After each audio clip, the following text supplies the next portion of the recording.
Señor Alegre, durante su gestión como intendente, ¿cuál era su relación con el contador Mema desde el punto de vista institucional y desde el punto de vista personal? El contador Banco es una Mema, ¿no? Sí. Su relación con el contador Mema. No sé.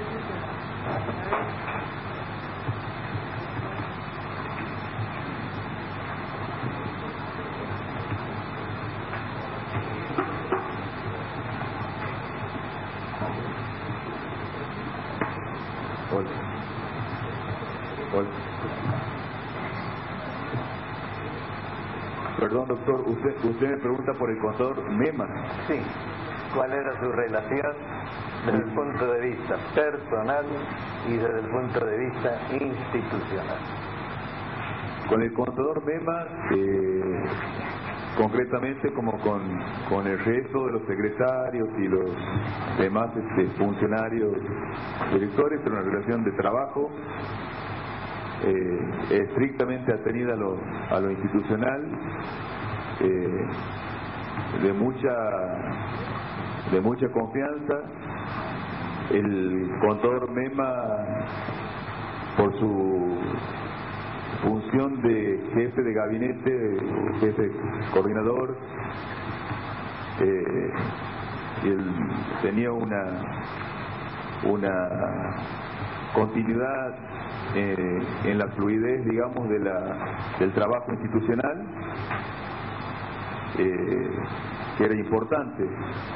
Pero de los funcionarios que me han acompañado en esta gestión, pese al desguace que yo hablé ayer, doctor, que cuando se traslada una masa importante de hombres, sobre todo de carrera, del municipio al gobierno de la provincia, no puedo dejar de sostener que en el caso específico del contador Mema y también de su asistido, el contador Banco, me merecen el mayor de los respetos y me parece que son, sin lugar a duda, gente de una conducta intachable. Bien. El contador Mema ha hecho uso de su derecho de abstenerse de declarar. Usted también puede hacer lo mismo. Como se abstuvo de declarar, al contador Mema se le ha leído sus declaraciones. Yo voy a reproducir un párrafo de las declaraciones del contador Mema. Señora Presidente, disculpe, quiero dar la palabra antes que le haga la pregunta el doctor. El contador Mema, si bien se ha abstenido, él ha manifestado, y si no está en la versión taquigráfica, necesito que se la lea, él ha dicho que la declaración indagatoria en sede judicial en primera instancia tiene inexactitudes. Así que me hago reserva de oposición a cualquier pregunta que tenga que ver con la declaración, justamente porque él ha dicho que tiene inexactitudes. Bien. Doctor, les recuerdo que la declaración indagatoria, al no declararse, la incorpora por lectura al debate. Y inclusive hizo reserva de realizar las aclaraciones cuando lo quisiera o lo peticionara al tribunal. Justamente, entonces, la reserva es hacer la aclaración, doctor, pero ya ha sido incorporado al debate por lectura, así que puede formular la pregunta y usted puede abstenerse de contestar si así lo desea. Doctor. Bien. El párrafo que me interesa es: por orden de expresa del ex intendente Julio Alegre, el 10% de todos los fondos debían depositarlos al contador Banco, de todos los fondos nombrados, y a su vez, según el comentario que le hace el propio banco, me interesa, ese dinero se lo entregaba al intendente por orden de Julio Alegre. ¿Por qué habría dicho esto el contador Mema? Si usted sabe, ¿sí, no? Mire, desconozco, por supuesto que entiendo la apreciación que ha hecho el contador Mema y quiero creer que seguramente en esas inexactitudes que el doctor Ibáñez, abogado defensor del contador Mema, expresa en su oportunidad, seguramente modificará esta situación, pero yo, doctor Navarro, he explicado ya en más de una oportunidad este famoso 10%, que no sé por qué se habla de 10%, ¿no? Y pobre contador banco se los indica como si fuera el tesorero de una... y en realidad era el depositario de aportes voluntarios. Esa es la realidad. De aportes voluntarios que se hacían en el comité de campaña, que se hacían en el gobierno municipal, en el gobierno de la provincia. Estamos hablando de gente de tiempos inmemoriales, de campañas enteras que se han solventado de esta manera. No tenía ninguna orden directa. Esto era ni siquiera el contador de banco era un hombre de la militancia. A lo mejor era un simpatizante de la gestión, estaba incentivado, a lo mejor por colaborar con su intendente, pero trasladaba esos fondos que eran mínimos, doctor Navarro, a sus casas, porque no eran fondos de la municipalidad, no estaba haciendo nada que no corresponda, no era nada ilegal. Muy por el contrario, era de público conocimiento, y eso no solamente lo sabemos nosotros que estábamos en la función pública, sino quienes iban a recibir estos beneficios, dirigentes, se ha ayudado a tanta gente, y siempre se ha hecho. Generalmente, si por orden expresa directa se entiende levantar el teléfono y preguntarle al contador banco si existe alguna disponibilidad para comprar un pasaje para algún dirigente, para comprar algún remedio para algún dirigente, algún vale de combustible para trasladarse. Mire, él, las únicas directivas que recibía eran en el marco de lo institucional, específicamente en lo institucional. Y en ese sentido debo reconocer que al no ser un profesional de ciencias económicas y al tener el contador banco un arraigado conocimiento del presupuesto municipal y ser uno de los hombres que yo considero más decentes y honestos intelectualmente, era yo quien le consultaba. Pero deslindo absolutamente cualquier tipo de responsabilidad en el sentido del contador banco, y estoy seguro que el contador Mema va a redefinir esa situación como realmente era, porque no estábamos cometiendo ningún tipo de acto ilegal, y como le digo, no recuerdo en este momento exactamente, pero le diría que hablamos de sumas de cifras irrisorias, risibles, diría un profesional de derecho, el doctor Gómez. Sí, muchas gracias. No, doctor, por favor. Doctor, fíjale. Señor Alegre. Hola. Más cerca ya, imposible únicamente que haga otra maniobra. Que lo escuche, doctor. Hágala, doctor. Hola.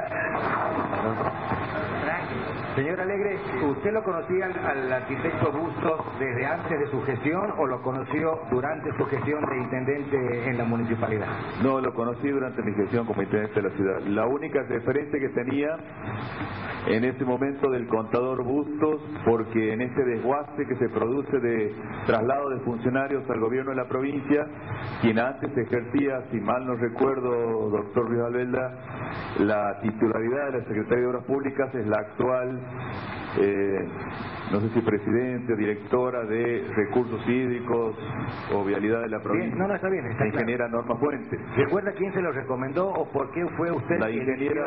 Permítame que termine, sí, perdón. Julio, discúlpeme. Sí. Si recuerda quién se lo sugirió, se lo presentó o por qué causa usted decidió ofrecerle y luego designarlo secretario de Obras Públicas de su gestión. Mire, me lo recomendó. Nosotros buscábamos un profesional que para el área específica de la Secretaría tiene que ser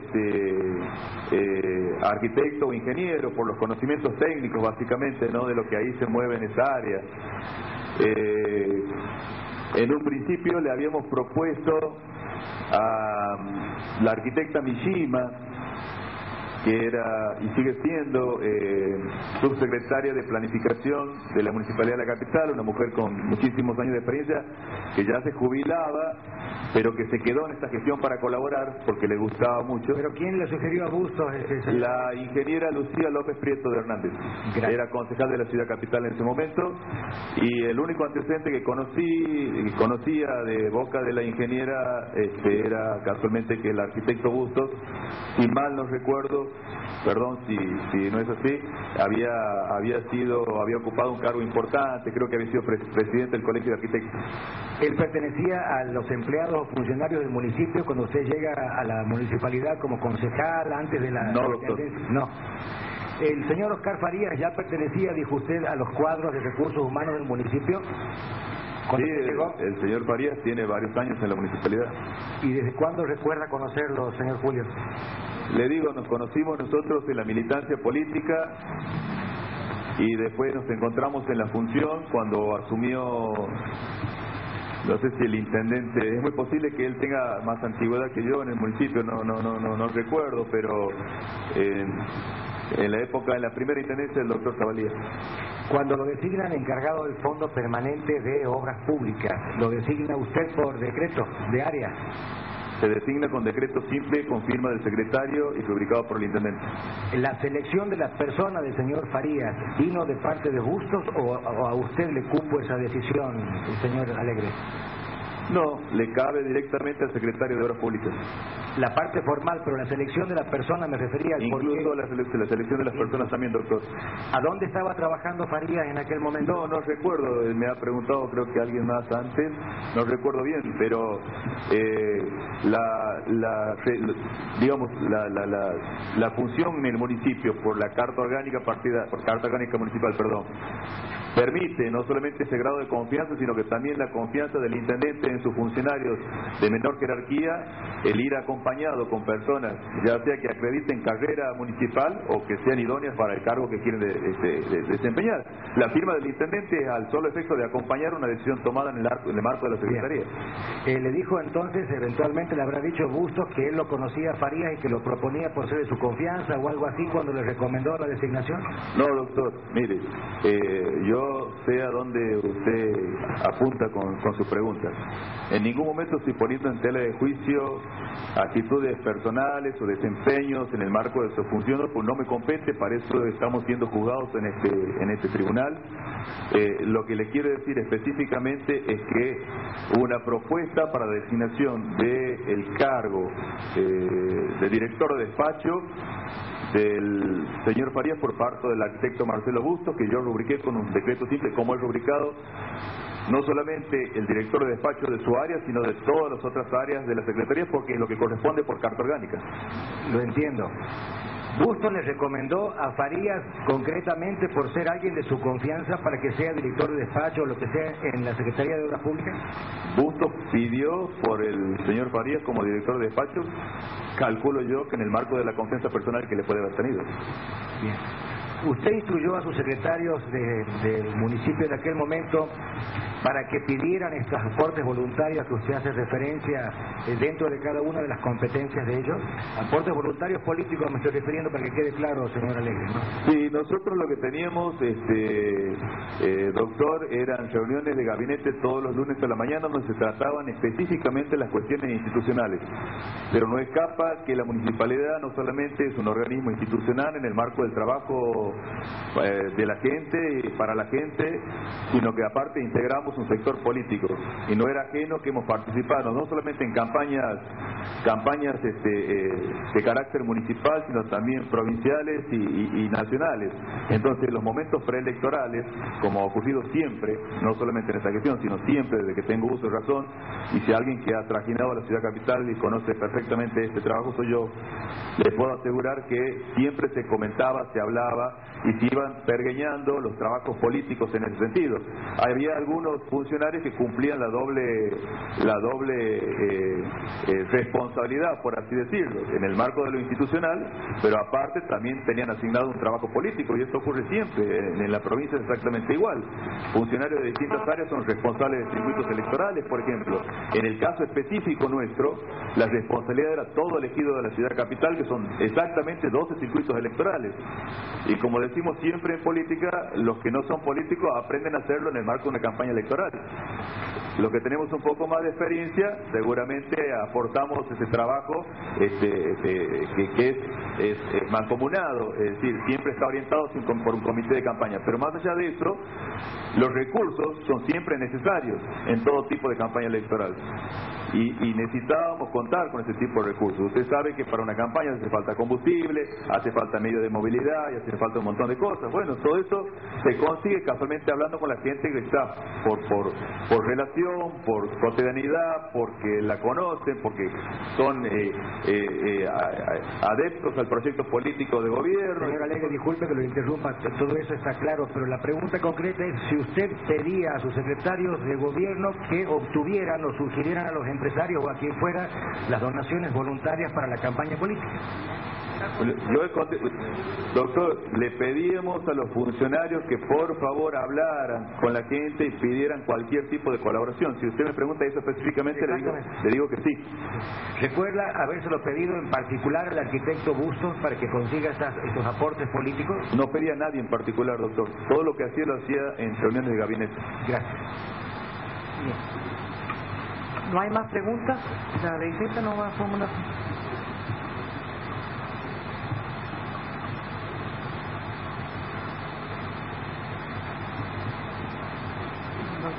Dos preguntitas nomás, señor presidente, para cerrar un poquito la situación familiar y el vínculo filial paterno que tenía el ex señor Julio Alegre. En alguna manera usted ya ha reflejado, Julio, la situación familiar en lo que ha vivido y por lo que atraviesa. Usted lleva 3 años y casi 3 meses privado de su libertad. En ese lapso de tiempo me gustaría saber, en los 8 o 9 traslados a los distintos lugares de detención en los que ha sido alojado, ¿cuántas veces fue visitado por su padre, por sus señores padres? No más de 2 veces o 3, doctor. En alguna oportunidad, sus hijos fueron expulsados con el auxilio de las fuerzas públicas, concretamente con fuerzas policiales, de la casa de sus abuelos a pedido de sus propios padres. Sí, doctor. En una oportunidad, atento a la situación económica que nosotros atravesamos después de lo que esta gente ha hecho, mis hijos se presentaron a mi casa paterna y fueron maltratados por quien dice ser mi padre, y en su momento una persona más que estaba ahí, un primo hermano, al único requerimiento de mis hijos de pedirle ayuda para mi familia. No contento con esto, y tratándose de criaturas, cerraron el portón de la calle, le pusieron candados, los insultaron, entraron a la casa, cerraron la ventana y llamaron a miembros de la comisaría octava, diciendo de que había gente alterada que estaba produciendo disturbios. Les recuerdo, doctor, que la gente alterada son sus nietos y no producían ningún disturbio. Considero que no es disturbio pedir que se los ayude, porque en ese preciso momento teníamos una situación muy particular, que era mi pequeña hija, la que todavía no conoce, que no es extraño tampoco, porque a mi hijo mayor de 21 años lo conocieron 3 años después, estos que dicen ser mis padres. Ahondando un poquito más, usted ha hecho referencia de que la casa del barrio o el departamento del barrio El Palomar ¿tiene usted un derecho de usufructo vitalicio? Así es, doctor. Pregunto, ¿este derecho de usufructo vitalicio también lo comparte su señora esposa? No, doctor. El usufructo vitalicio está la perversidad de esta gente que vivimos en la calle 7 del Almirante Brown, se nos cayó un techo, casi nos mata una criatura, nos consiguieron un departamento en el barrio Palomar que pagaron algo así como 11.000 pesos y nos dejaron 300 y pico de cuotas del IPVU para pagar hasta el día de hoy. Y cuando se fue a hacer el instrumento legal necesario para este caso, que era la donación, me pusieron como condición que no figurara mi esposa, atenta a la mala relación que tenían para con ella. Entonces el usufructo vitalicio quedó en mis manos y la donación a favor de mis hijos. Esta relación familiar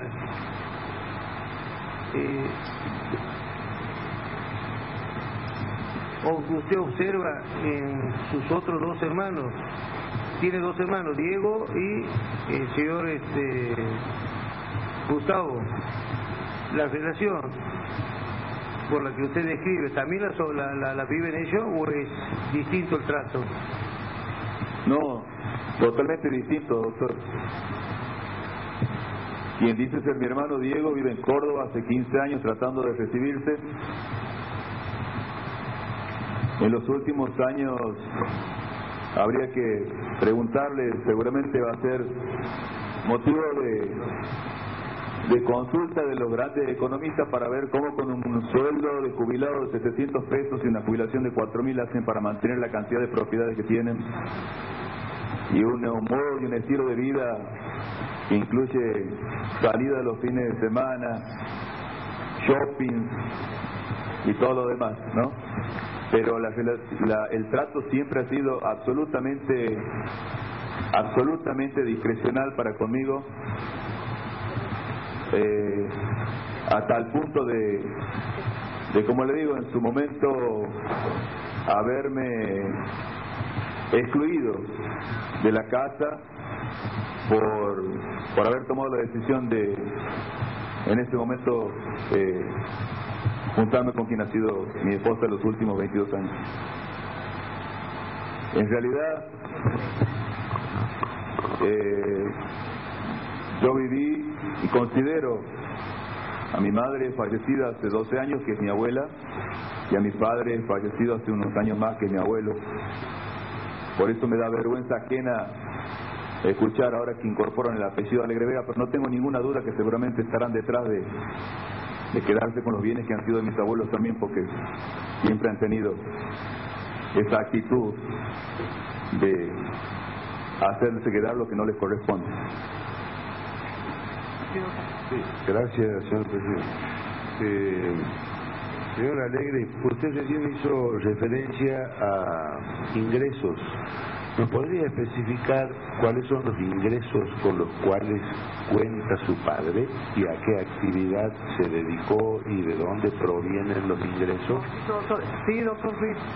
Señora Presidenta, por un tema de orden y para que no se vuelva esto un juzgado de familia, ¿podríamos circunscribir las preguntas que con todo respeto entiendo a las cuestiones imputadas, a los hechos por los cuales viene elevada la causa a juicio y a los imputados presentes en la sala?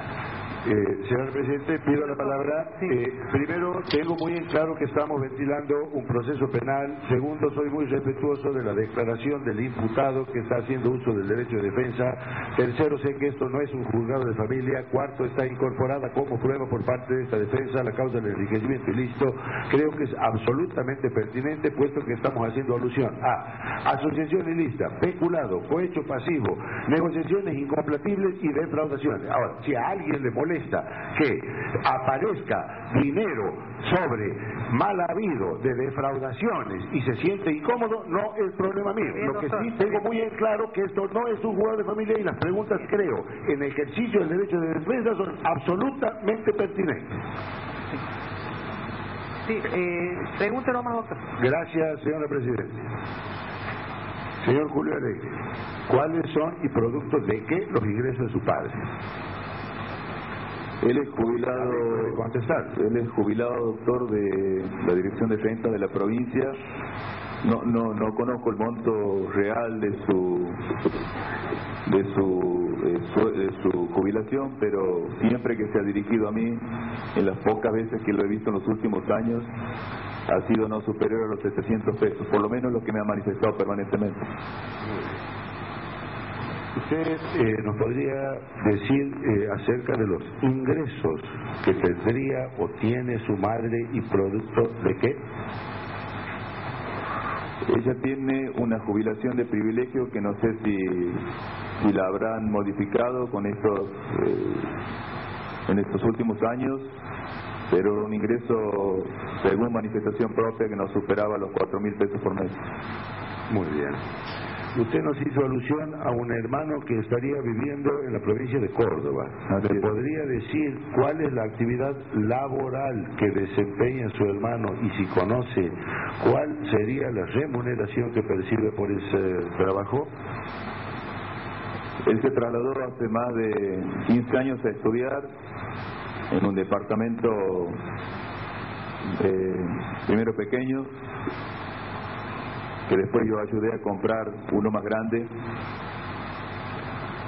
y no le conozco ninguna actividad salvo trabajos esporádicos en una compañía Siemens de telefonía telefónica,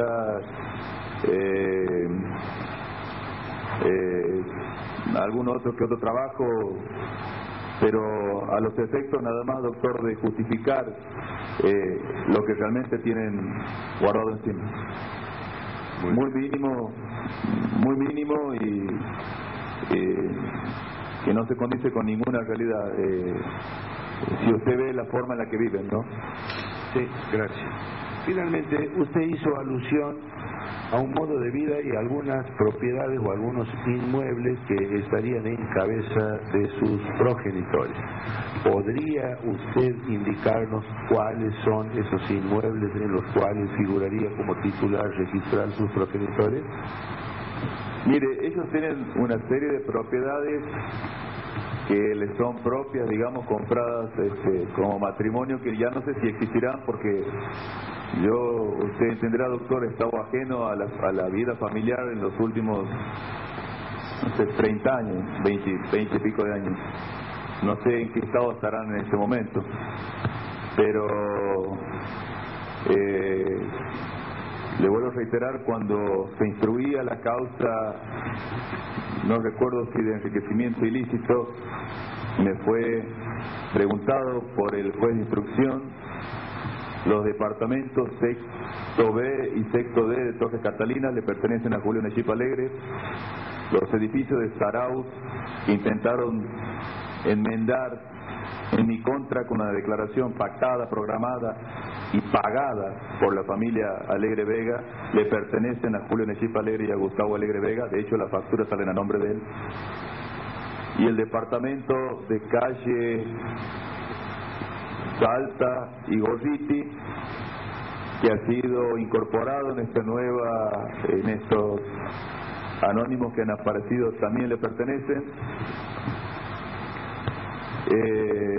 Y algún lote que yo recuerde de mi época de joven en Congreso y Juana Manelo, perdón, Juana Corrientes, creo que es la calle del barrio San Martín, propiedad, un terreno en Mar del Plata, que no sé si existirá, un terreno en Córdoba, que no sé si existirá, depósitos a plazo fijo que se han incorporado como prueba documental en este proceso, a nombre, ya sabe usted de quién. Y ayer me acordaba cuando le escuché a la señora, creo que Nancy Moisés, pronunciar un apellido, me acordé de un médico que ha sido compañero mío en la secundaria, al que lo veo hace muchos años, un médico de estos del interior, no sé cómo le dicen, médico radiante, creo, que me supo contar que plata que le había entregado a Alegre Vega en un monto muy significativo, la había retenido después de que quedara detenido en ese proceso, que su padre y su madre habían intentado increparlo, habían ido a buscarlo y que esa plata nunca se la devolvió, y plata que lo después terminó, creo que comprando una propiedad. Doctor López. Gracias, señora presidenta. Señor Julio Alegre, usted ha dicho que no iba a responder sobre las sociedades en Uruguay. Quiero entender que tampoco va a responder sobre los viajes a Uruguay. No, dije las sociedades de Uruguay que desconozco, y de los viajes a Uruguay puedo dar fe de los viajes que yo he hecho, doctor López, con mi familia, que están perfectamente acreditados por el informe de la Dirección Nacional de Migraciones, y que si usted toma en cuenta, de los 18 viajes al exterior que a mí se me imputan, los que corresponden específicamente al área de Uruguay, concretamente a Punta del Este, son todos hechos, salvo uno solo, en donde recibí una invitación institucional que debe obrar en poder del municipio de la capital en el marco de la creación de los intendentes del Mercosur. El resto ha sido hecho todos en época de vacaciones. Bien, en uno de esos viajes que usted realizó al Uruguay, ¿la vio a María Marta Feijó? La vi porque estaba de pasada con Alegre Vega, no sé si a Brasil o volvía, no puedo, no sé, yo estaba en Brasil. Me avisan que estaban yendo a Punta del Este y les avisé que en el Hotel Mantra había habitación disponible para que la pudieran ocupar, por lo menos hasta que yo volviera con mi familia. Ese es el único conocimiento que tengo de ellos ahí. ¿No compartieron un café, no compartieron una cena, un paseo? No, estuvieron un día de visita en una casa que alquilé de nombre Antaño, en uno de los viajes de vacaciones con mi familia, y se quedaron ahí unos días. ¿Usted cómo la conoció, señor Julio Alegre, a María Marta Feijó? ¿En qué oportunidad o en qué momento? No recuerdo bien, pero le puedo asegurar que es relacionado directamente con mi familia paterna. En algún evento que puedo haber asistido, la volví a ver, y en eso no recuerdo bien si estaba, pido disculpas si me equivoco, al señor Maritos Roldán o Bocha Díaz, no recuerdo bien quién de los dos estaba conmigo como chofer de la camioneta cuando yo volví de una inauguración en el barrio Moconi y pasé por el estudio jurídico de Alegre Vega, que más que un estudio jurídico parecía un salón de usos múltiples, porque lo que escuché en las declaraciones de la gente, que me da vergüenza, era verdad. Estaban todos haciendo cosas que no tenían absolutamente nada que ver, y un 90% de integrantes de la Defensoría del Pueblo ahí levantando basura, lavando autos y todo ese tipo de actividades denigrantes. ¿Tenía frecuencia de trato con usted, María Marta Feijó? No. Usted recién refirió a que cuando ella había recuperado la libertad, yo la verdad no escuché bien, a ver si nos recuerda, refirió a que era tanto el trato que tenía con mi defendida, con Gustavo Alegre y la familia, que cuando recuperó la libertad fue a la casa de los padres, de sus padres. Así es. ¿Y ella, después que recuperó su libertad, nunca fue a visitarlo a usted? A mí nunca. Fue con usted un día, acompañada. No sé si usted se acordará, doctor. Perfectamente. Fue en su camioneta, yo estaba con mi familia, usted me dijo, estoy con María Marta. Pensé que me hablaba de su hermana, a quien conozco de muchos años. Cuando salí me encontré que ella estaba en la camioneta, la quise saludar, temerosa me hizo señas de afuera, se bajó, me saludó, si alcanzamos a conversar un minuto fue mucho, Bien. y le pregunté delante suyo de por qué habían pasado todas estas cosas, si lo único que había que decir era la verdad. Eso fue todo, doctor, y usted fue Bien. testigo. Sí, así es. ¿Usted sabe cómo llegó al cargo ella cumpliendo funciones en la Defensoría? No recuerdo, doctor. ¿No sabe qué función cumplía? ¿Quién la designó? No, supongo que a instancia del Defensor del Pueblo, la Defensoría es un organismo independiente en ese sentido. Seguramente ha habido alguna propuesta de Alegre Vega, que ocupaba un cargo en este momento en la Defensoría del Pueblo, al señor Defensor del Pueblo.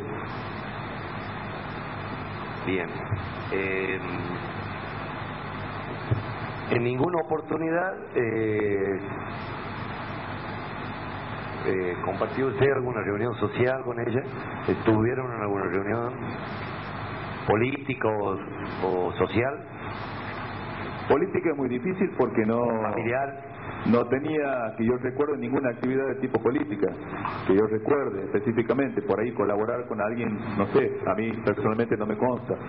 Y social puede ser una vez que estuvimos en un cumpleaños de Alegre Vega, que yo estuve 30 minutos, llegué como a las 2 de la mañana, 2:30 de la mañana me fui.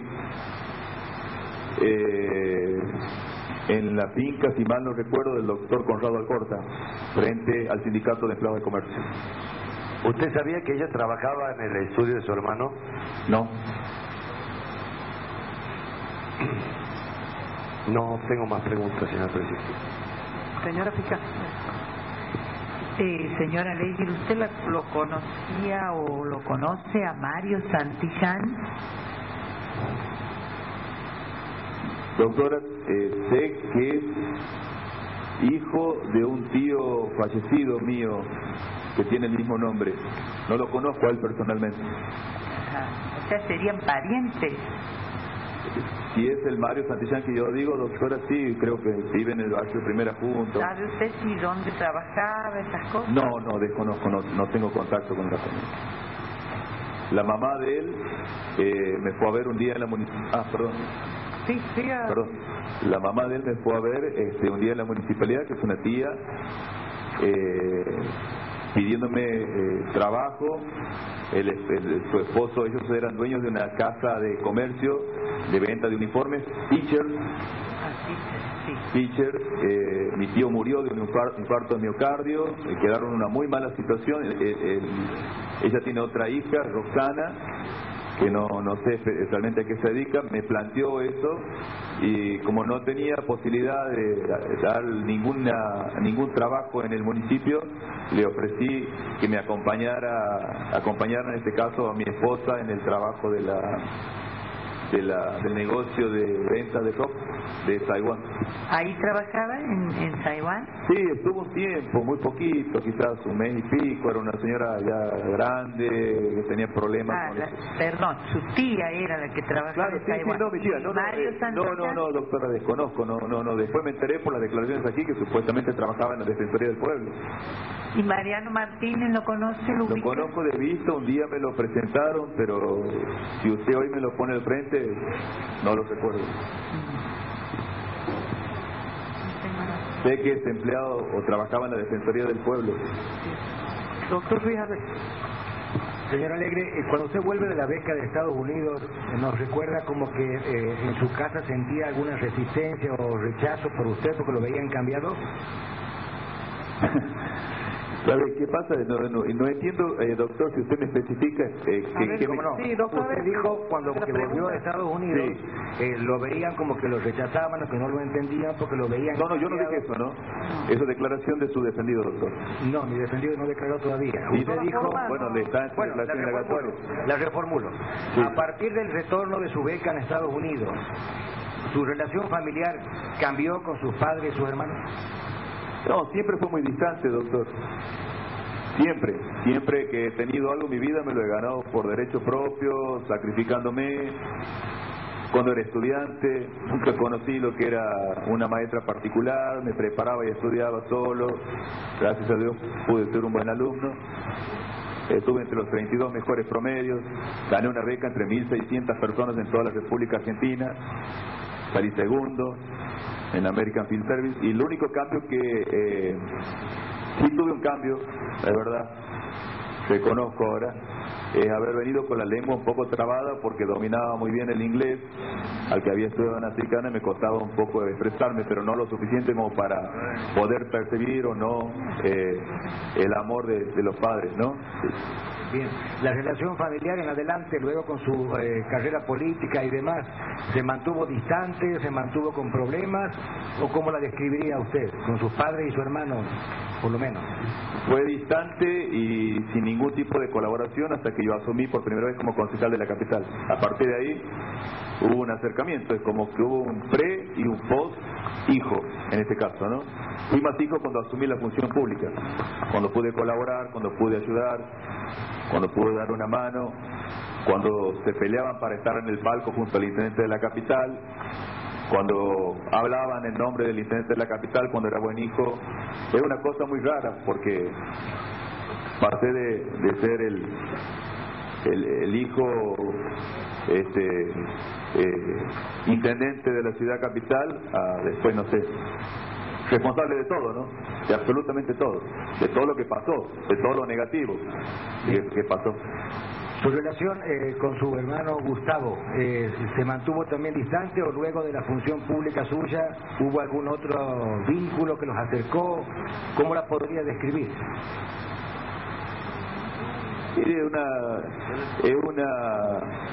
El comportamiento de quien dice ser mi hermano es un comportamiento muy especulativo, casi le diría bipolar, de una enorme predisposición a las cuestiones materiales, de una enorme capacidad para mostrar indiferencia, de una predisposición a la perversidad enorme, de un grado de insensibilidad que pocas veces he visto, pero no porque lo digo yo, está acreditado en autos en este proceso. Pero además de mire lo que hacía con la gente. La relación suya, le pregunto, con Gustavo, señor... No, mire, bueno, a partir del momento en que yo asumí la intendencia, como le dije, doctor, en un principio se modificó todo. Pasé a ser el hermano al que había que preguntarle, había que consultarle, pero en ningún momento me convertí en el hermano soberbio, ni que no había forma de llegar. Eso no es verdad. ¿Usted tenía confianza y trato con Gustavo? Confianza de su parte, me refiero, señor Alegre. ¿Confianza en qué sentido, doctor? La relación de confianza de hermanos, o de poder consultarle cosas o confiarle cosas, se entiende el resguardo de situaciones personales y demás. La confianza. Y creo que ese fue mi error, doctor, confiar. ¿Usted tuvo confianza en Gustavo? Así es, y así me fue. ¿Y por qué cree haberla recuperado luego de tantos años de haber perdido esa relación familiar? No, yo no lo con usted. Creo que la recuperación vino a partir del interés de él de tener un hermano intendente y de algunas aspiraciones personales que tenía, que después me terminé enterando que estaban elucumbradas en no sé qué, porque ni siquiera tenía el más mínimo antecedente ni político, ni personal, ni como profesional, ni mucho menos para acreditar esta barbaridad que ha dicho, por ejemplo, en la declaración indagatoria de que sentía celos políticos. Es una locura. Bien. Le hago una última pregunta en lo que a mí respecta. Sí, doctor. Para que nos quede claro, ha quedado sí muy evidente su dolor en el sentido de sentirse defraudado por la familia, pero no nos queda claro si es porque no han asistido económica o afectivamente a su familia durante su detención, o porque si su afectación, la suya me refiero, Julio, es porque están usando en bien propio los bienes que usted les entregó. Eso quiero saber, ¿cuál es el grado de su afectación? La pregunta, señor presidente. A ver, doctor. Claro. Doctor, momentito. Reformule la pregunta sin dar respuesta o alternativa, doctor. Haga una pregunta. La afectación moral suya por la relación familiar es por la falta de asistencia de sus padres a sus hijos, estando usted en cautiverio. No le dé las respuestas o alternativas. No. El problema con su familia, como consecuencia de qué se produce. No, de distanciamiento conmigo no tiene... Doctora, perdón, no es la pregunta que la defensa quería hacer la que usted está haciendo. Doctor, usted está dando respuestas alternativas. Doctora, y usted está reformulando la pregunta de la defensa. Sí, le estoy reformulando la pero pregunta. Pero no tiene derecho a hacer el tribunal lo que sí lo puedo hacer, bueno, doctor. salvo que sea una demostración de no acatamiento del derecho de defensa. De no, doctor, lo que le estoy pidiendo es que no le dé respuestas a lo que usted quiere que le conteste. Preguntando sobre... No, yo no quiero que conteste, quiero que entonces no le dé las alternativas. No le doy alternativas, estoy dándole la pregunta. Se formula la pregunta. Gracias. La afectación moral suya, dicha en el tribunal, tiene que ver con la falta de colaboración económica de sus padres para con sus hijos, estando usted en cautiverio, o porque están usando bienes suyos en sus propios. Propongo la pregunta, señora presidenta. Doctor, por favor, ya lo entiendo y no me aclare. Como consecuencia, le voy a reformular la pregunta. Usted, el problema con familiar, ¿a qué se debe? ¿Por qué motivo es? Su distanciamiento con su familia. ¿A qué se debe? ¿Sabe qué, doctora? Me voy a abstener de declarar esta pregunta porque creo que más que las palabras son los hechos, y durante este proceso yo voy a acreditar y ustedes van a poder conocer cuál es el verdadero dolor que a mí me sigue en este proceso en cuanto al tema familiar específico tiene que ver. Lo que sí le puedo aclarar, doctora, conociendo la mala intención de la pregunta del doctor Ruiz Alvela, que me duele porque lo respeto como profesional, está totalmente alejado de cualquier hecho material que él quisiera imponer. Lo material se lo he dejado para ellos en el sentido de que lo discutan y lo manejen como quieran. Lo que me duele es básicamente el desamparo de mi familia en una situación como esta.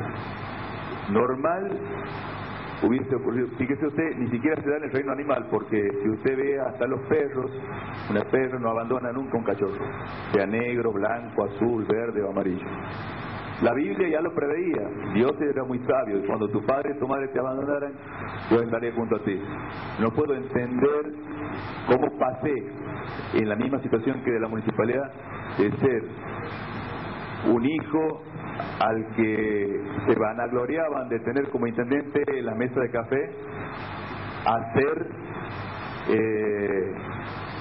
quizás un impresentable para mi propia familia, usando ellos como escudo este argumento públicamente para esconder lo que ellos saben, esconden, y que yo voy a demostrar en este proceso.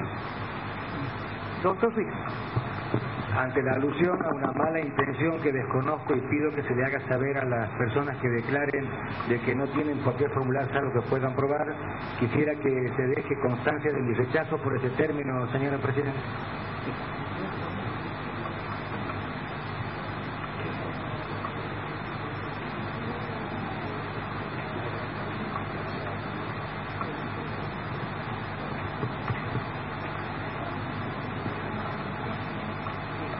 Señora Alegre, vamos a advertirle que en lo posible trate de no hacer alusiones personales, más allá de lo que plenamente usted puede ejercer su defensa. Pido disculpas a usted, al honorable tribunal y a los señores abogados defensores, a la fiscalía y a la Caricia. Pido disculpas. Sí.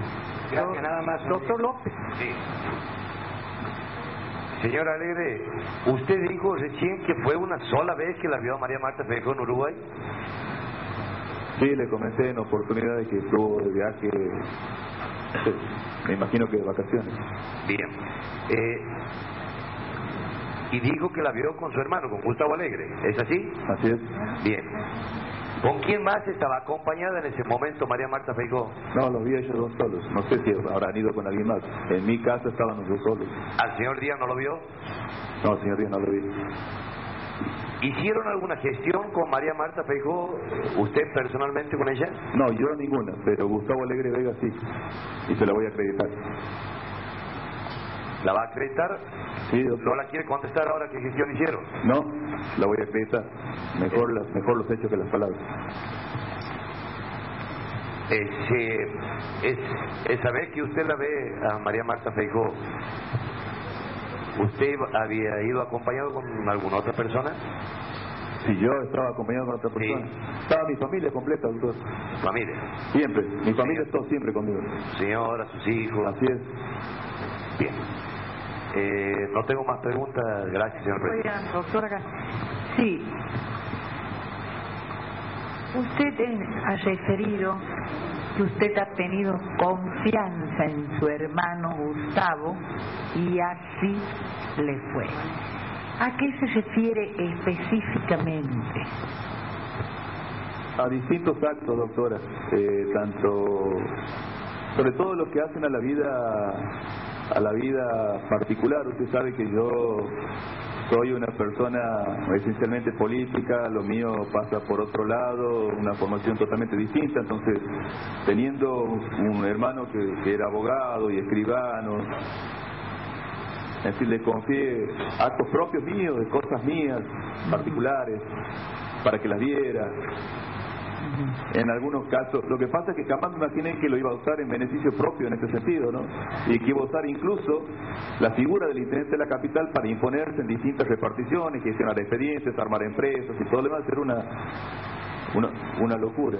Señor Alegre, usted cuando inició la declaración ha hecho referencia a que habría confiado ahorros y algunos bienes en favor de su familia para días antes de que, ante la inminente detención. ¿Es así? ¿Usted ha confiado en ellos, sus bienes, sus ahorros? Me quedaba muy poca gente, doctora Laparo, usted entenderá la situación en ese momento que se producía de allanamientos.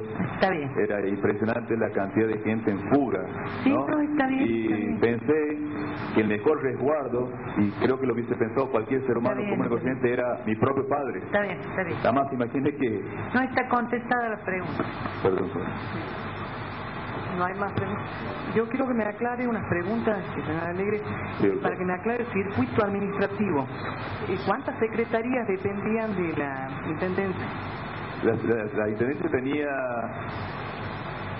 6 secretarías, doctora. 6 secretarías. 6 secretarías. ¿Todas tenían fondos permanentes y cuentas especiales o algunas de ellas?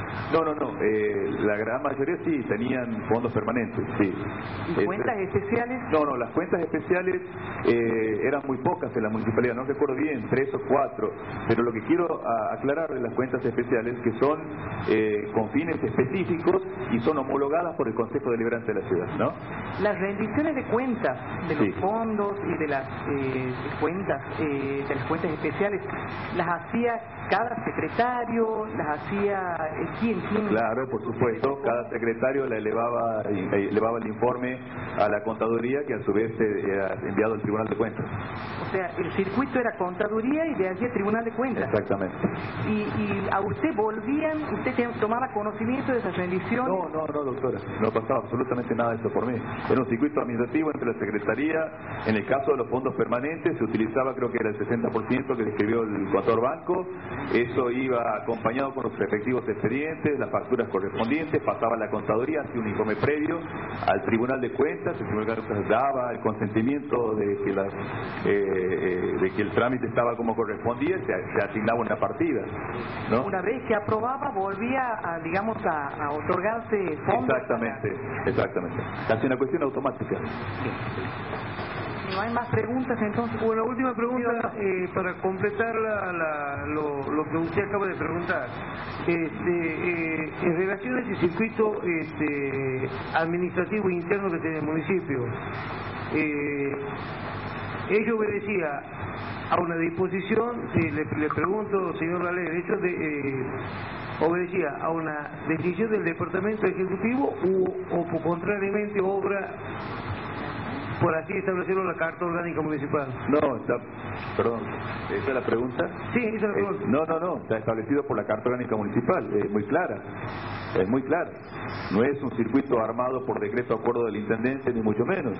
Pero, a más de eso, los informes del Tribunal de Cuentas, en algunos casos, también son enviados, o deberían ser enviados, o deberían haber sido enviados en su momento, no me acuerdo si semestralmente o trimestralmente, el Honorable Consejo Deliberante, para mantener información conformado los señores concejales, que son los que ejercen el control de gestión también. Pero es un circuito perfectamente establecido por la Carta Orgánica Municipal, no tiene absolutamente nada que ver el Poder Ejecutivo en ese sentido. Estamos todos sometidos a la Carta Orgánica, absolutamente todos. Nada más. Doctor Ibáñez. Señor Alegre, Sí, doctor. ¿Existía la cuenta especial de cultura? Existía la cuenta especial de cultura, sí. ¿En el organigrama de la Carta Orgánica había encargados de la cuenta de cultura? No. La cuenta de cultura es la cuenta especial de cultura, eventos y turismos, así se llama. Se lo designaba directamente por disposición del secretario del área, en ese momento, director del área, no recuerdo bien. Pero no está establecido en la Carta Orgánica. Bien. Lo que se establece en la Carta Orgánica, doctor, es que esas cuentas especiales, sea cual fuera, de cultura, creo que había una cuenta especial de electricidad o de gas, no recuerdo bien, pero eran poquitas, 3 o 4, debían ser homologadas por el Consejo Deliberante, ¿no? Bien, en el tema puntual de la cuenta especial de cultura, ¿estaba homologada por el Consejo? Sí, por supuesto. Bien, reformulo la pregunta anterior. ¿La cuenta especial de cultura tenía alguien, aunque no lo diga la Carta Orgánica, había alguien encargado de ella? Sí, doctor. ¿Quiénes eran? Hasta donde recuerdo, el doctor Francisco Viaña, encargado de la Dirección de Relaciones Institucionales del municipio de la capital. ¿No? ¿Alguien más? La directora de Cultura en su momento, la última, Mariana Benavente, y quien se encargaba de el control, digamos, de auditoría, por así decirlo, encontrar un término, el contador Sarmiento, que sigue siendo parte de esta actual cuestión. Esa parte final que usted dijo me interesa sobremanera. Control y auditoría de la cuenta. ¿Estaba a cargo de quién, señor Alegre? El contador Sarmiento, no recuerdo el nombre, doctor. Gracias. Permite. Sí, ya le hizo doctor Silva Arias.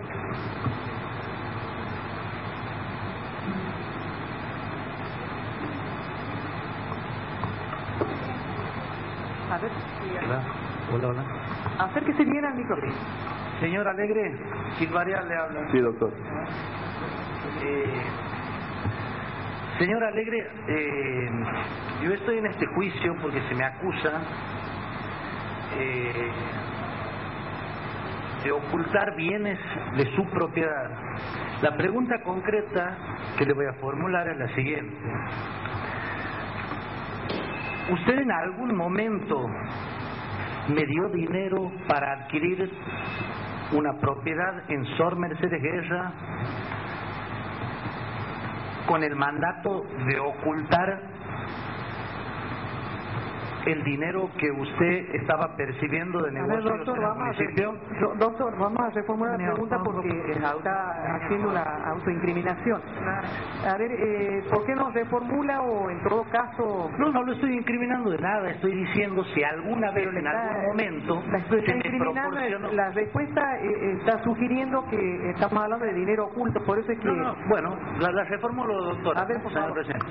Si en algún momento me dio dinero para adquirir a nombre de mío, pero propiedades que él mismo intentaba adquirir.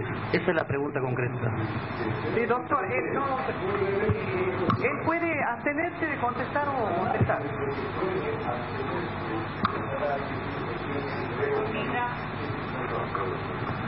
Al margen de que nuestro representado tiene claro que puede abstenerse de declarar, entiendo que la pregunta, primero, proviene de un coacusado. Está dirigida a otro acusado y no es tanto el problema, digamos, de que está dirigida hacia una incriminación de mi representado, sino también está dirigida hacia una autoincriminación por parte del doctor Silva Arias en la manera que formula la pregunta. Vale decir, está dirigida a un concierto de voluntades en la cual se tire para donde se tire, alguna respuesta que pueda darse va a ser incriminatoria o hacia quien la dirige o hacia quien la tiene que responder. Está claro de esa manera. No, conteste la pregunta, no se va a hacer lugar, doctor. Conteste la pregunta. Perdón, contéstela si quiere, puede abstenerse de contestar. Sí, me voy a abstener de contestar esa pregunta, doctora, porque es una pregunta que ya me fue formulada en la causa de enriquecimiento ilícito y la he contestado como corresponde, haciendo la única salvedad de quien participa en esta eventual, que la justicia después lo determinará, maniobra supuestamente fraudulenta, con la cual se pretendía ocultar bienes supuestamente comprados por mí, quien ha estado en la falsificación del instrumento público ideológico, el doctor Silva Arial, la tiene ahí muy cerquita, a la par. Es todo lo que voy a decir en ese sentido, doctor. Bien, doctor Cruz. Señor Alegre, la Secretaría de Cultura y específicamente la cuenta especial asignada a ese organismo, orgánicamente, ¿de quién dependía? El organigrama jerárquico de la municipalidad, ¿no? Dependía del secretario de Coordinación. ¿De algún otro funcionario más? No. O sea, el doctor Francisco Viaña, ¿a quién respondía jerárquicamente? Pues el doctor Francisco Viaña estaba dentro del área de lo que era la Secretaría de Coordinación. Exacto. ¿Y él a quién tenía que reportar sus actos o dar cuenta de sus actos? Básicamente al secretario del área, como lo hacían todos. ¿Quién era el secretario del área en ese momento? Secretario de Coordinación, el contador Memo. Y el contador Sarmiento, la misma pregunta, ¿a quién reportaba, a quién obedecía? El contador Sarmiento tenía una relación, no sé si de dependencia, porque no creo que exista resolución al respecto en el sentido que tenga que ver con el contador Memo, pero sí se manejaba directamente, hasta donde yo recuerdo, con el doctor Viaña.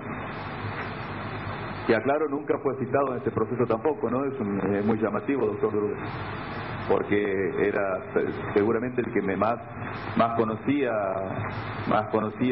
de los movimientos, de los eventos culturales, de todo, era el doctor Viaña, Francisco Viaña. ¿Puedo, doctor? Sí. Señor Alegre, si bien manifiesta que no conoce qué tipo de vínculo jurídico tenía el contador Mema, ¿qué relación tenía él con el contador Mema? Sarmiento, me refiero al contador Sarmiento con el contador Mema. No, la verdad que desconozco la relación calculo que la relación institucional de trabajo. Sí, a eso me refiero, pero orgánicamente. Pero las pocas veces que yo pude tomar conocimiento, porque en algún momento, sobre todo en los eventos del mes de julio, se hacía un trabajo en conjunto en el sentido que había distintas áreas involucradas, la relación institucional directa que yo veía era del contador Sarmiento con el doctor Viaña. ¿El contador Sarmiento quién lo designó? Disculpe. No recuerdo, doctor, quién lo designó. Es posible que haya sido a sugerencia de algún secretario y publicado en el caso por el intendente, pero no recuerdo. Habría que remitirse al decreto que debe estar en el municipio, por supuesto. ¿Debería haber sido designado por decreto acuerdo o por algún otro tipo de acto? No, me parece que un decreto simple era lo correcto. Era un funcionario de menor jerarquía. ¿Y ese decreto simple quién lo suscribía del lado de la municipalidad? El secretario con el intendente. ¿En ese caso? En ese caso el contador Mema, quien le habla. Doctor Iván, ya le pido, doctor Iván. ¿La Secretaría de Coordinación de Gabinete estaba exenta de los controles de la Contaduría y del Tribunal de Cuentas? No, doctor. Y debo decir una cosa también en ese sentido. El contador Mema era un hombre muy testarudo al momento de presentar los informes, muy rígido, muy contundente. Era un hombre muy prolijo, Recuerdo haberlo escuchado en varias oportunidades renegar porque presentaba las rendiciones como correspondía y el Tribunal de Cuentas, no sé por qué en su momento, demoraba en auditarlas y todo lo demás, pero siempre ha sido un hombre nunca hemos tenido ningún tipo de problema, al contrario. No recuerdo tampoco que el Tribunal de Cuentas le haya observado, no recuerdo. Bien, específicamente, si me puedes repetir, si bien demoraba, pero no le rechazaban. No. La demora no obedecía al contador Mema, doctor Ibáñez, obedecía a problemas internos del Tribunal de Cuentas, que no sé cuáles pueden haber sido.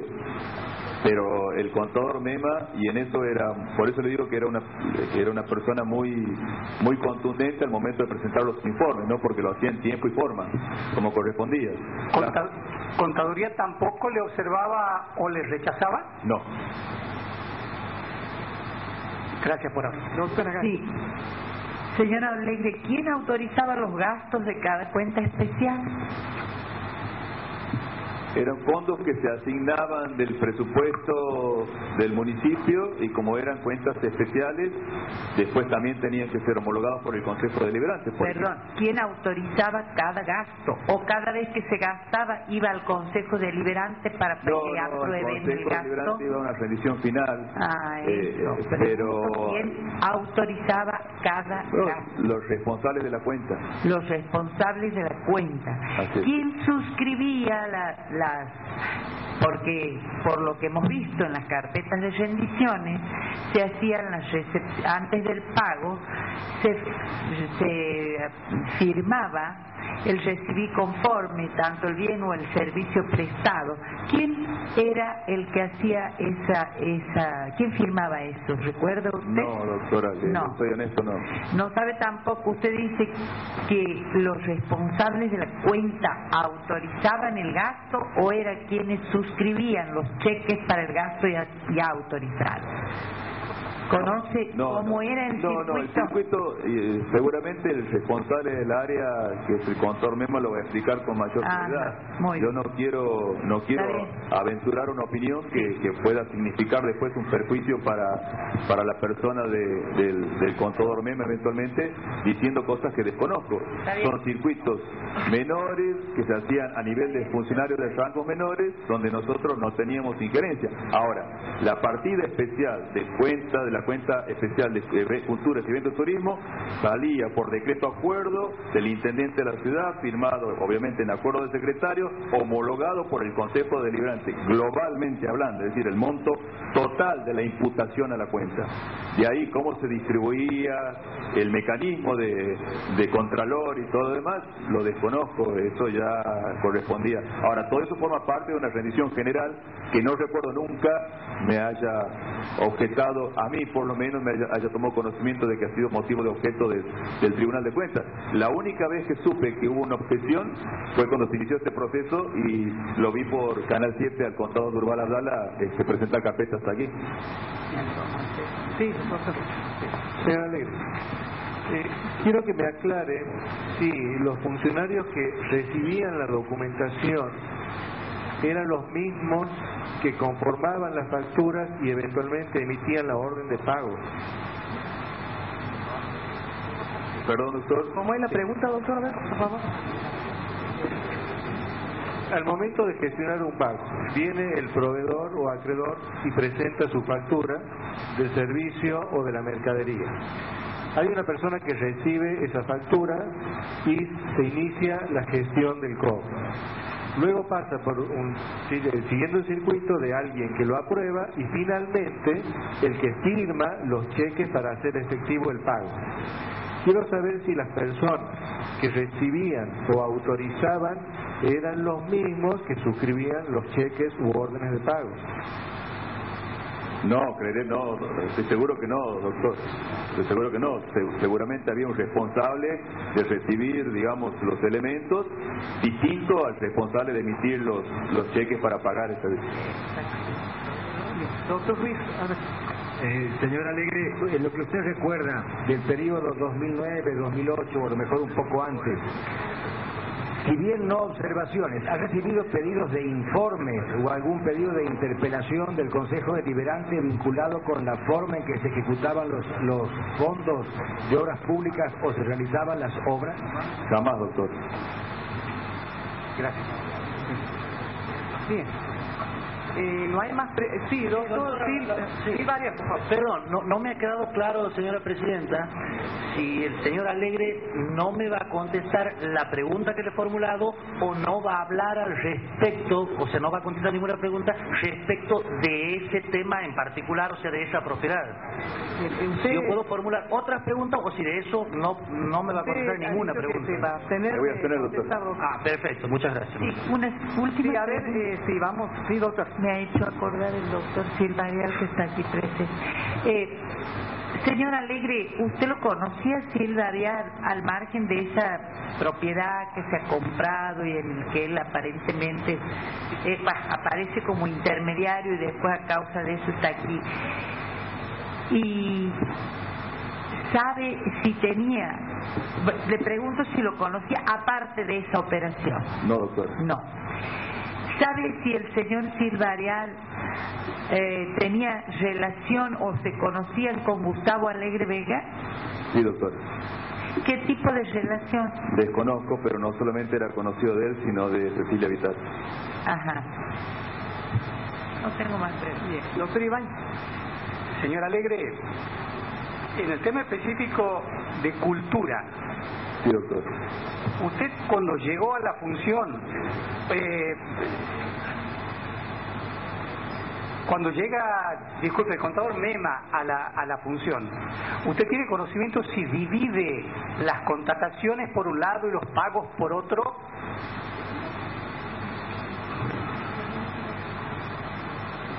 Puede ser, doctor, no recuerdo con exactitud, pero puede ser así. Puede ser así, no recuerdo con exactitud. Insisto, ¿usted sabe que funcionaba en la calle Libertad y Pringles? La Dirección de Cultura.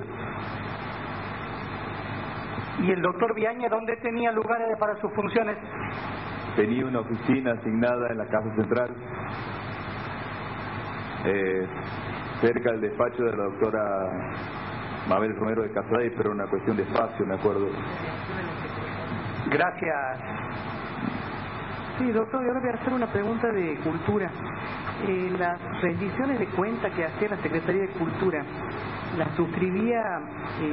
¿Quién suscribía? ¿Quién enviaba esa rendición de cuentas a Contaduría?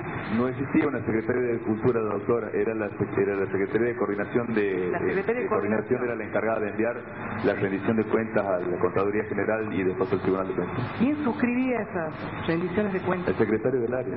¿Quién era? El contador Mema. Estas rendiciones se hacían, porque usted ha hecho referencia a que se manejaban fondos permanentes y cuentas especiales. ¿Había en la Secretaría de Cultura, en la Secretaría de Corte, había cuentas especiales y No, la fondos única que permanentes? recuerde era la cuenta especial de Cultura, Eventos y Turismo, nada más. ¿Esa rendición se hacía luego de recabar rendiciones internas? ¿Cómo era el mecanismo?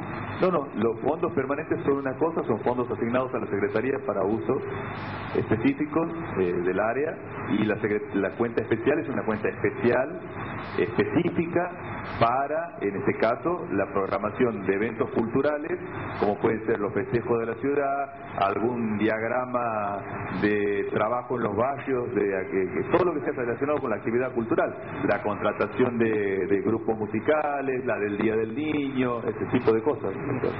Cuando se decidía contratar, porque ahí surge el grupo reggaetón, se decidía contratar, se le consultaba a usted, lo autorizaba el secretario de coordinación, ¿cómo era el mecanismo interno?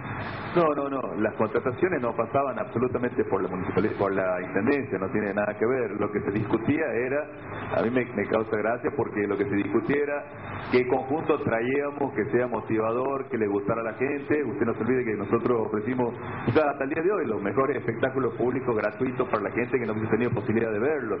Lo de Don Omar era una cuestión, digo Don Omar porque lo que se nombró era una cuestión de, es decir, ocurrir. En una reunión surgió la posibilidad, había una gira internacional que tenía ese hombre en la Argentina como uno de los destinos y la posibilidad de venir a Salta, pues se manejaba la posibilidad de que de Salta pudiera venir a Santiago del Estero. Pero así como Don Omar, hubo un montón de posibilidades que no se pudieron cumplir, que eran prácticamente como el presupuesto, eran sueños incumplidos. Una cosa maná, que sea por decirle, grupos así de esa envergadura. Pero no es que el intendente decía, mire, había una grilla, así se conoce como grilla, de propuestas para, en este caso, folclore, en este caso, grupos musicales tropicales, grupos de rock, y ese tipo de cosas. Y elegíamos, buscábamos de compensar, porque no solamente era para el acto central, sino que había diagramación de estos eventos en los distintos barrios de la ciudad. Y usted se imaginará que por la idiosincrasia de la gente, no es lo mismo llevar un determinado grupo a un determinado lugar. Entonces, esas son las cosas que se discutían. Ahora, yo no me sentaba a discutir con el representante de Don Omar, como de ningún otro representante, contrato alguno. Para eso había una secretaría, un responsable, un director, una directora de cultura, un responsable de las contrataciones que se hacía cargo, ¿me entiendes? Eso no pasaba por mí. La última, sí, doctor. ¿Quién suscribía los contratos de los artistas, señor Alegre? Cuando estaba definido absolutamente todo, eran tirados al intendente de la ciudad. ¿Pero quién firmaba los contratos? ¿Usted? ¿Cómo? ¿Usted firmaba los contratos? No, lo hacía a propuesta del secretario del área. Disculpe que insista. Sí. No le voy a decir a usted que es un contrato, usted sabe lo que es un contrato. Sí. Bien. Y los contratos tienen dos partes. Sí. Sí, doctor, no sé si esa es la respuesta que le está dando, no sé si quiere hacer otra pregunta o ampliar sobre la... ¿Puedo hacer una pregunta? Sí, señor. Señor Alegre, sí. No sé si usted se acuerda quién firmaba, o sea, rubricaba el contrato de los artistas, sea de los eventos de la ciudad o de cualquier otro evento, eventos importantes como usted acaba de nombrar, el Día del Niño. ¿Quién tenía los teléfonos de los representantes y rubricaba los contratos con el representante de los artistas? Si no me equivoco, perdón, contador, corríjame, el director de Relaciones Institucionales. Doctor, ¿usted le está preguntando? No, le estoy diciendo, de lo que puedo. ¿Cree usted? Creo yo. No. Bueno, doctor, contador, esa es la respuesta. Bien. ¿Hay alguna otra pregunta para hacer? Bien, vamos a pasar un cuarto intermedio para el día de mañana. Señora Presidente, Sí, doctor. en atención a que el imputado Alegre ha negado la firma de los contratos de sesiones que obran en el expediente en original respecto de la productiva del norte, y también acaba de negar también el de la sesión del sumillero, que también está pedida la pericial caligráfica, no lo ha negado la señora Moisés, y conforme la reserva expresa que se ha realizado en oportunidad de ofrecer la prueba y la necesidad de evacuar la cita del imputado, es que voy a solicitar, atento que él ha ofrecido someterse a la pericia caligráfica, se ordene una pericia caligráfica. Bien. Doctor. Entonces vamos a desocupar, siéntese al lado, por favor. Sí, gracias. Espere, antes que se levante. A ver, doctor, sí, ya hemos terminado con la ronda de preguntas. Sí, a ver, sí. ¿Es posible que la señora Benavente haya firmado los contratos de cultura? Por eso estaba pidiendo la palabra, señor presidente. Si me permite, doctor, probarlo un minutito, señora Presidenta. Mire, ha pasado mucho tiempo de todo esto, y por eso cuando le pregunté al contador Mema, porque quizás quien mejor conoce de esta área, que me hiciera recordar, porque sí, es la directora de Cultura, Mariana Benavente, es verdad. Ahora sí, entonces puede sentarse al lado de su... Gracias.